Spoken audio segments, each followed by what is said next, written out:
So, with Metaphor ReFantazio releasing in less than a month now, there have been a lot of topics of discussion about this game that I think are really valid, but one that I see cropping up more than any of the other ones is this idea that Metaphor ReFantazio is a medieval fantasy Persona clone.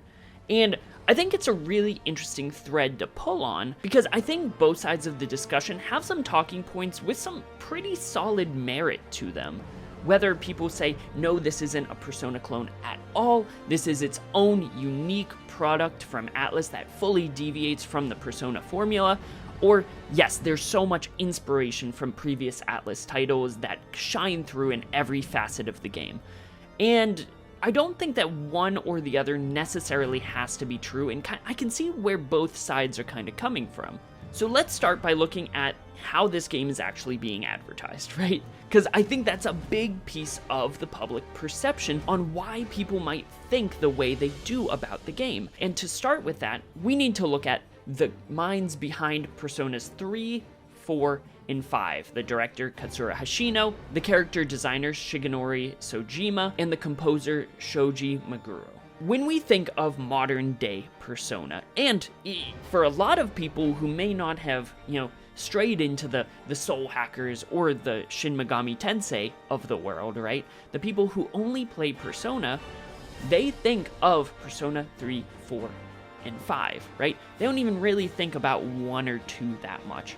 And so these are the faces of that franchise that so many people know and love so much. So seeing that they are going to be the ones helming the ship on Metaphor ReFantazio, of course, it's going to elicit some of that response that this is going to be very Persona-esque. Let's take it one step further. So the creators are the same, but what else could kind of elicit that response that this is a very similar game to Persona? Well, if we look at it, you have social stats, right? They're different social stats from Persona, but by doing routines throughout the course of your days and spending your calendar days completing different tasks, connecting with different people, doing different things, you develop what are essentially social stats. So those royal virtues will elicit that idea of, oh, social stats are in this. Perfect. Are there social links? Well, yes, there are.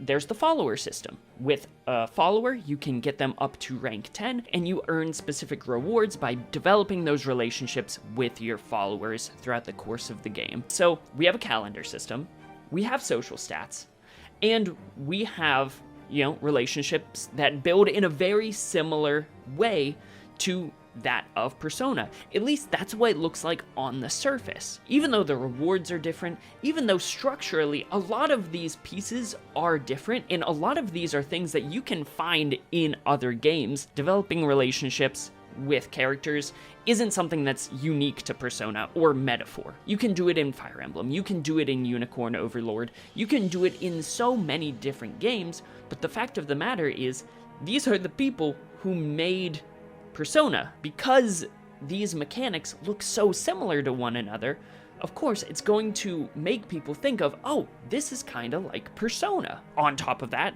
what is one of Atlus's, if not Atlus's biggest game of the year so far, it's Persona 3 Reload.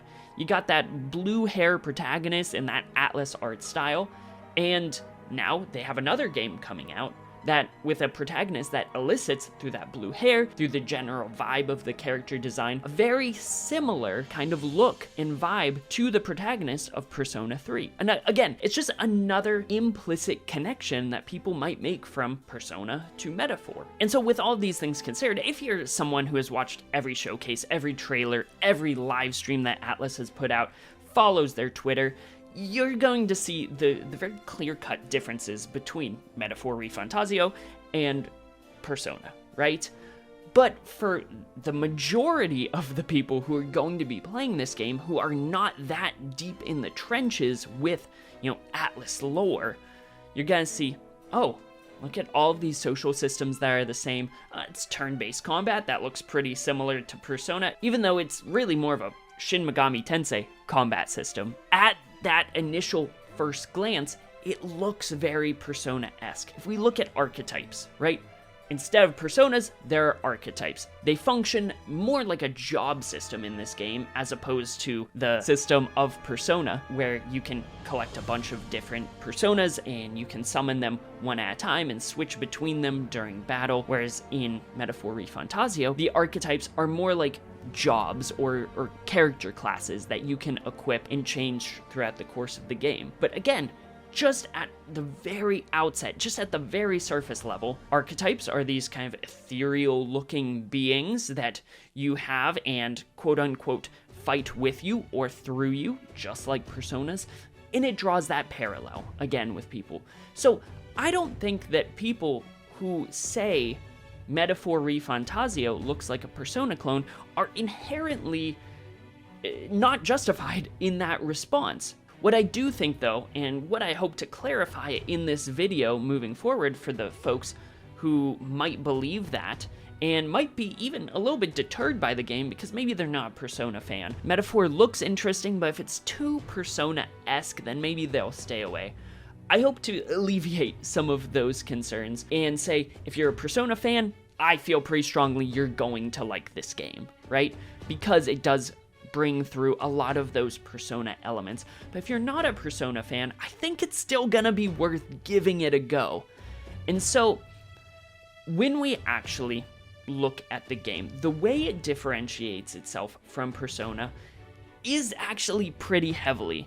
While Persona isn't really a franchise that is big on exploration, it's more you got the one town, Tokyo for Persona 5, right? And you can explore it, you can go to the different locales, and there's one set, overworld area that you're gonna explore, or, several little segments of the city that you're able to explore. Same thing with Persona 4, same thing with Persona 3. It's very kind of isolated. The idea behind Metaphor is that it is a road trip. I think it's interesting because in Persona 5, the initial idea was to have this globe-trotting romp where the characters explore a lot of and go to a lot of different places in that game, but it became much more limited due to some real-world events and them wanting to focus much more on a focus story self-contained to Japan. This game, however, kind of brings back that idea of being able to travel all over and experience new different types of peoples and culture and all of those different things. And they do it in a place that is unique not only to Metaphor, but unique to us as the player. So we get to go to all of these different fantasy towns throughout the game's world, the United Kingdom of Uchronia, and you get to meet with people of 8 different core tribes, and maybe even some people who don't fit squarely within any of those 8 tribes, like the protagonist, who's part of something called the Elda tribe, which is a lesser tribe in the world of Uchronia. You get to see the dynamics at play behind all of these different peoples that are completely brand new to us as the players, that we will be learning the dynamics of this world as we go along, whereas within a game like Persona, yes, you are learning about, if you're not from Japan, you're learning about a different culture, and a lot of the things that happen within Persona are very culturally relevant to Japan specifically.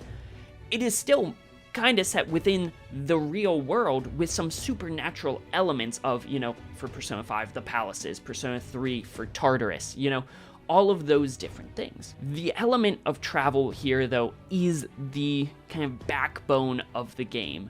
You are going on a campaign route to try and win over the hearts of the people all across the country so that you can, ascend to the throne, more or less. And yes, there's more of an underlying narrative behind that where you're not necessarily looking for the throne. You instead, as the protagonist, your motivations are to save the crown prince who's been cursed, and you are partaking in the tournament so that you can save this prince who is your best friend, and you accumulate a party of people who are supporting you in that journey, which I think think is really cool, because from what we've seen so far, the cast of characters that you accumulate are all from different tribes in the United Kingdom of Uchronia, really leaning into this kind of cultural unity. Your party is a melting pot, bringing all of the different corners of this kingdom together. It's really, really cool, because throughout this, you are going to be addressing different morals, different ideations, different ideas, and you'll be having to confront people with ideas different than your own. And while yes, that is something that is fundamentally a part of a lot of the Atlus games. Just look at Shin Megami Tensei 5 and their kind of balance between law and chaos. It's something that Atlus is no stranger to, making you really tackle all of these different kinds of ideologies in their games,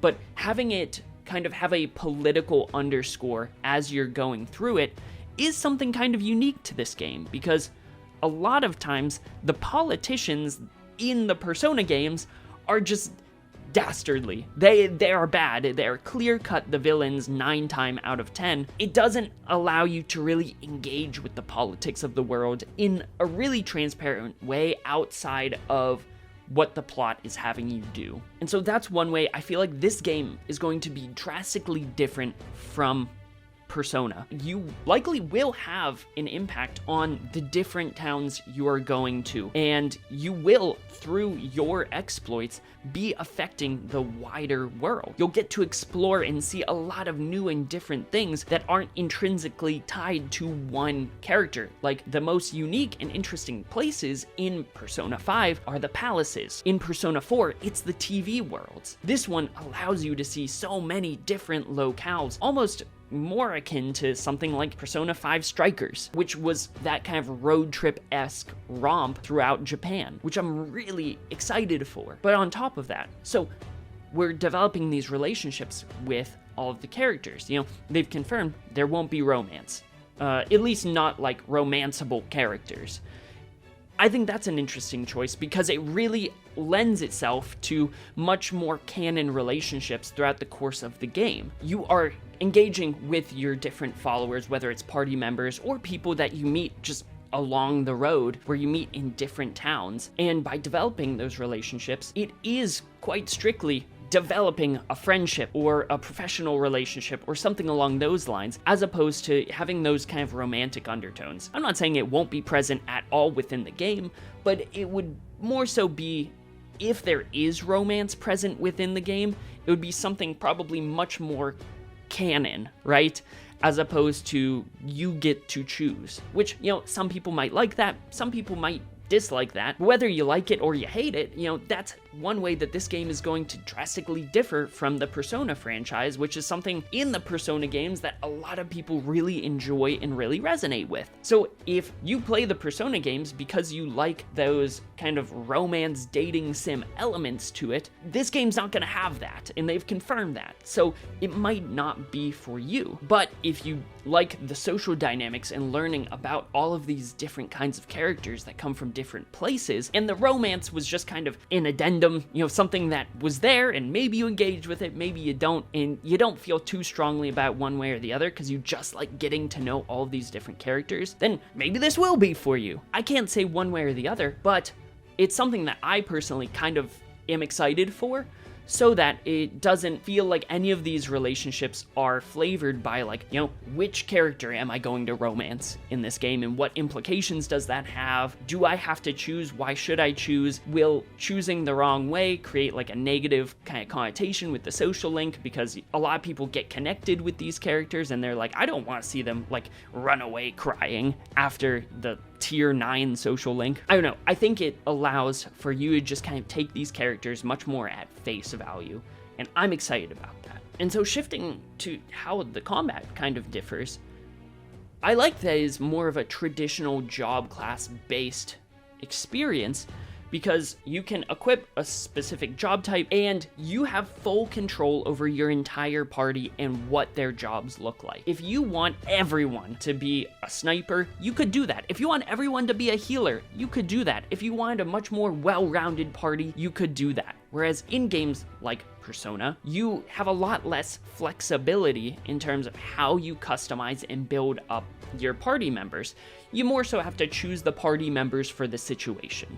And in SMT5, it's, what demons do you have access to? What demons can you fuse together to put yourself and your party into as good a position for a boss as possible? This allows you to choose the characters that you want to use, build them up the way you want to build them up, and move forward, in a strategic way. And what I exceptionally like is that you can see through their social systems in this game, you can see what other people get to do and how other people attack dungeons. What party compositions are they using? What archetypes are they using? How are they balancing that? And what level were they when they actually tackled the dungeon? Because did they just muscle through it just with sheer strength, numbers, and levels? Or are they kind of under-leveled for where you think they should be, and they just had a really, really good strategy to approach this dungeon? With there being so many variables in that, I think that that's really cool, and is something that I think sets this game apart from anything else Atlus has done, because of that kind of community element of tackling and approaching these games and these dungeons and these combat scenarios. And just the sheer breadth of content in this game is going to be wild. The developers have said they don't think that people will be able to get through every piece of content in one playthrough. There will be optional dungeons, there will be bounties, there will be side quests, there will obviously be the main quest. There will be so many things to do. You will be able to find scenic locales, which give you kind of special cutscenes as you're traveling from one place to another. There's so much, and a lot of it looks very contextually driven. While you're on the road in your Gauntlet Runner, which is the machine that has been designed by the mechanical designer from Evangelion, Ikuto Yamashita, as you're traveling the world in your Gauntlet Runner, you're going to encounter other people who are contesting the throne, other people who are campaigning around the world, and depending on who it is, you might get into a tussle with them. And I think that level of overworld interaction and engagement is gonna be so interesting. It's something so disparate and so unlike anything that was ever Persona-esque. It's not like you would just be walking around Tokyo and you would just run into another Persona user and they'd say, let's throw down, and now you're in a battle. Whereas this, depending on the route you take to go from place to place, that could happen. Who's to say? The level of interactivity and the fact this feels like a living, breathing world, at least, from the trailers, is going to have a completely new vibe to it and a completely new level of strategy as you plan out, do I avoid that person's Gauntlet Runner, even though it would be way faster to take this route to get to the town that I need to get to, because I only have so many days before the next story-based event is going to happen. And so leaving all of that in mind, there is the same level of strategy of kind of min-maxing your playthrough that can be present in the Persona franchise. But it's kind of escalated. You have a lot more things to kind of juggle and manage and think about before you take some actions. And developers like Nier's Yoko Taro, he has recently gone on record saying that after playing Metaphor ReFantazio, he feels that this game feels truly next generation in scope, and that's awesome. Add in all of the other factors of this game feeling like the melding of the minds, with people like Kota Kazuma coming on as the concept artist from Nier Automata, Yuji Himukai from Etrian Odyssey, another Atlus property, coming on to help work on the archetype designs. It feels like a game that's just different in scope than anything else that we have seen in a very long time, and that has me excited beyond belief. And so there's a lot more to talk about with this game. There's a lot of things that I didn't even scratch the surface on, but those are just some of the things that I can think of off the top of my head that shows, yeah, the people who think that this game feels iterative on Persona, you're not wrong. There are a lot of things from Persona that they have designed and crafted and perfected over the years by working on these Persona games. That's why they're advertising it in the way that they are, because they are hoping that the Persona fandom is going to come and support this game as well. But on top of that fact, they're taking that foundation that they have from working on so many Persona titles, and they have expanded on it to create this new game. And to see what it actually looks like, to start learning about all of the different mysteries about how does magic work, the humans that are inspired by the artwork of Hieronymus Bosch. What's their deal? Why are they in this world? Why do they look like that? How is this game connected to the real world? All of that is so incredibly interesting, seeing the dynamic of, you know, the military might versus the church as they kind of struggle for the throne. What does that look like? I'm very excited. As you can probably tell by all of the streams I've done, all of the videos on the channel, and it's something that I will be talking more about as we get closer and closer to that release date on October 11th, and I'm going to be streaming the entire game here on YouTube, so make sure, if you want to see more Metaphor content, let me know what you want to hear me talk about, and I would love to talk about that with all of you, because this game, I think, has a good chance at being the best game that Atlus has ever made. And let me know what your thoughts on Metaphor are. Is there any points that you feel like I might have glazed over in this video that you feel very strongly about one way or the other? Is there anything that I said that you might disagree with a little bit? Let me know that in the comment section down below as well. And I'm going to be starting a brand new podcast with my wife called the Bit by Bit Game Club, which is totally separate from what I do here on ThoughtBubble, but it's going to be covering how we are taking a slightly different approach to how we play games lately, and we go through these games level by level, world by world, and bit by bit, right? So if that sounds like something you're interested in, the first game that we're going to be playing for the podcast is Kingdom Hearts. He's like, I just want to be captain, huh? And is Sora Mickey Mouse now? He's channeling the king. And Donald Duck jump scare immediately. We're going right into it. He appears on the screen. I'm terrified. He kills chocobos. He just got done with his ritual sacrifice from his personal chocobo farm, the last one in the galaxy. Oh man. And your first reaction to being confronted with combat. Oh, what did I say? You go, uh-oh. Oh, brother.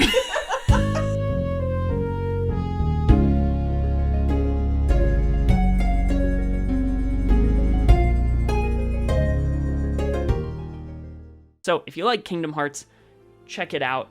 That podcast will be releasing in October, so keep your eye out. But we do have a TikTok, so to get any and all updates, either follow me on Twitter, follow my wife on Twitter, or follow our TikTok. All of the links to those will be in the description down below. And as always, I hope you have a fantastic rest of your day, a fantastic rest of your week, and even a fantastic rest of your month. And I will see you in the next video.